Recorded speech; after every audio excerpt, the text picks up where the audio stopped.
Hello lovelies, and welcome back to my channel. My name is Auntie Lara, and in this lesson I'm just going to be walking you through what you're expected to write in your paper 3. You have been introduced to that in my previous lesson on what you're expected to write in paper 2, and so we're not going to waste time on this. We're just going to go straight to the point. Now, I want to say a very big thank you to those of you that have subscribed to my channel. Thank you. Thank you for finding a reason to stay. And above all, I wish you all success on Friday and in all of your papers, basically. Let me put a disclaimer out here. I put this up under 20 minutes on my phone. So please disregard how disorganized it is. Let's just go straight to why you are here. So I'm going to be sharing some slides. If you are here and you are yet to just subscribe, please, what are you waiting for? And please, if you have gained one or two things from my channel, please leave me a like, share with your friends, and please drop a comment. It will mean a lot to me. So let's get started. The question that we are looking at is examine the encounter between Lakunle and CD in the morning. We are not delving into this. I believe that by now you've read all the texts, you've read all the poems, yeah. So we are just going straight to what you're expected to write. So in this case, examine the encounter between Lakunle and CD in the morning. Points to develop. You are to, just like we have said, relation to theme. And let's go to the character identification. Remember that I said that any character name that appears in the question, you must describe that character. And so here we have, I'm sorry about this, please. If you cannot see it, just listen to me. Examine the encounter between Lakunle and CD in the morning. So after your theme, you go to the character description of Lakunle and CD as we have it here. Do we understand? If you see 3 character names in your question, make sure that you describe the 3 characters in your second paragraph. In this question, discuss the use of foreshadow and soliloquy. And this question is from Let Me Die Alone. Points to develop. Your first paragraph, which is important. Your first paragraph, which is compulsory. Relation to theme. And then, now look at the question. You can see that in this question, there are no characters here. So if you have a literary term, if you have any word, any keyword in your question, you must define those words. And mostly they are maybe narrative techniques, maybe a literary term in your question. Make sure that you define after you must have written your first paragraph, as we have it here.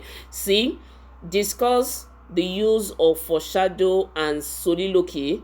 And you can take a pause here. You can pause the video here and read it.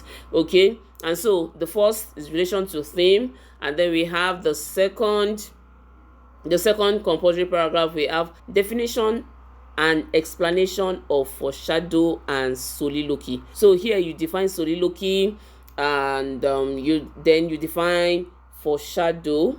Then your third paragraph, you now start to talk about the instances of soliloquy. Then your fourth paragraph, you talk about the instances of foreshadow. That's like 4 paragraphs already. Then your fifth paragraph, you now talk about how effectively they were both used in the play.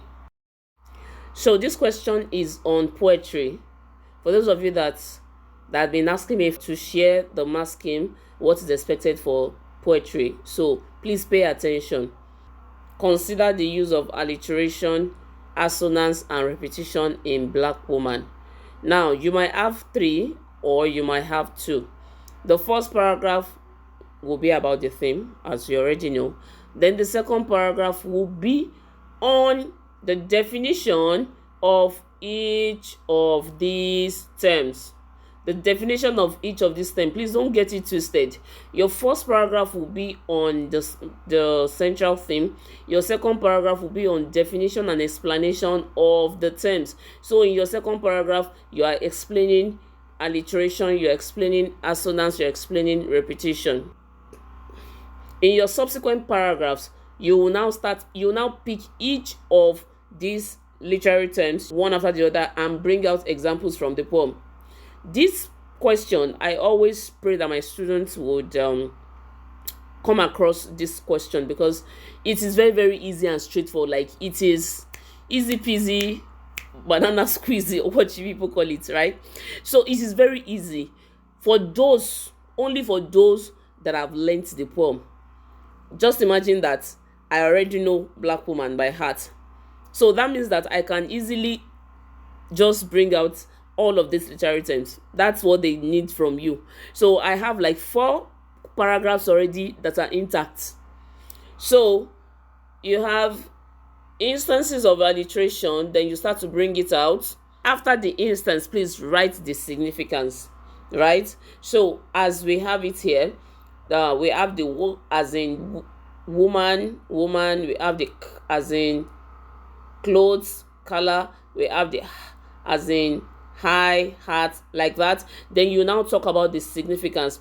Alliteration is used to buttress the beauty of Black woman, and it enhances the rhythmic musical movement of the poem. If you do not even know what this alliteration is used for, you must write the second one. It enhances, because you know that figures of speech adds rhythm to the poem, right? So even if you don't remember anything, make sure that you write this for each of the terms. Then you go to assonance, then you go to the significance of assonance, and then you go to the last one. Repetition.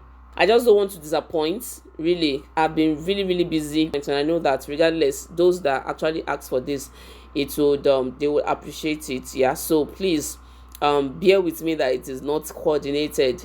Then you go to repetition, use of repetition, and you talk about the significance of repetition or the effects of repetition.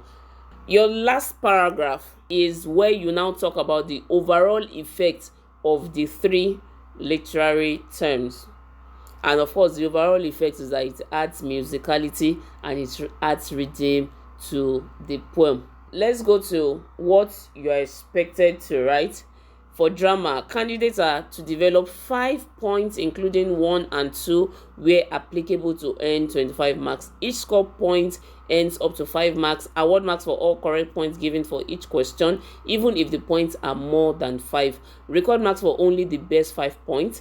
Award mark based on the accuracy of information, clarity of expression. We have talked about this, so we are not going to waste time on this again. Oh yes, please, I need to share this with you. Let's consider this. I think this is the last slide. Let us consider this. Consider Raynell's contribution to the plot. Consider Raynell's contribution to the plot. Now, in case, because I always tell my students, I say, please, do not take chances. Try and play safe. And this is the reason why we always encourage them to play safe, because we as examiners, we don't know the marking scheme they are going to give us this year. It is after your exam, and then they call us for marking, and then we go to the coordination center, and then they now give us, we now see that, oh, but this was not even in last year's whatever. We always encourage our students to pick everything. Now, in the previous year, the marking scheme for the previous year, when you have question like this that has to do with contribution to the plot, you don't need to define plot in a particular year. But this year, I think this is 2023, you need to define plot. So, can't find the year. You need to define plot. So, if you see or you come across any question in your drama that has to do with contribution of plots, this is what you are expected to do. The first paragraph is relation to theme, and the second paragraph you have to define and explain plots. So just, I know that you have limited, in fact for this paper 3 you have limited space, but please just squeeze it inside. Even if we are not going to now need it, if the marking scheme that they will give us this year will not include it, but please play safe. Just imagine that the people that wrote exam this year did not put this definition, and then we get to the exam, we get to the coordination center, and then we see this, and we must use it. We must use it to mark your script. We cannot mark of our own volition. We have to use this mark guide. Do you understand? So this is where you have to play safe. So if you see any question that has to do with contribution to the development of the plot after writing your theme, please and please and please, it might just be 2 lines. Just make sure that you define plot, and then you give a brief overview of the plot of the play. And in the play, Troy Maxine home is the center of most of the action and events, except those recalled by flashback. You can see that they really didn't delve into what the plot is in general. They just, give a general overview, yeah, but they define plot. So what we want to see, just in case you see or you come across this question, please define what plot is. Thank you. I hope you know or remember who Raynell is. If you don't remember, please go back to your fences if you don't remember Raynell. Okay, so we're talking about Raynell's contribution to the plot. Okay, so the first paragraph theme, the second paragraph contribution to the plot, then the third paragraph is now where you identify character. Please don't say that, oh, because they have asked for plot and you have put plot in your second paragraph, then you will skip character identification. That is why I am showing you this, just in case. There are some questions that are very, very cheap questions, because just imagine that as a student, I want to answer this now, and I know, or I've been told, that I must put my first compulsory paragraph, which is the theme. I must put my second compulsory paragraph, which is definition of plot. I must put my third compulsory paragraph, which is character description of the character in the question. You can imagine that I've not even started answering the question at all, and I have, say, 4 marks, 4 in 3 places. I have 12 marks waiting for me already because of the compulsory paragraphs.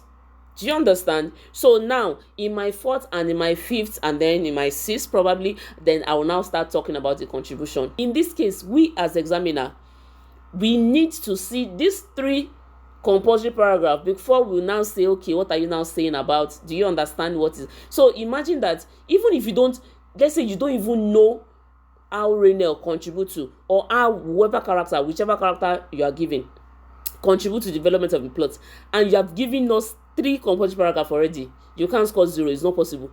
It is not possible. I hope you understand what I'm trying to say. If you don't understand, please put it in the comment section. When I see it, I'll respond to you accordingly. I'm just saying that there are some questions that they are very, very cheap for you to get your mark. It is not about you knowing what is in what the question is saying. It's about you knowing what you are expected to write or how you are expected to write. I hope you are following. So if I were you, God forbid, I can't go back to secondary school again.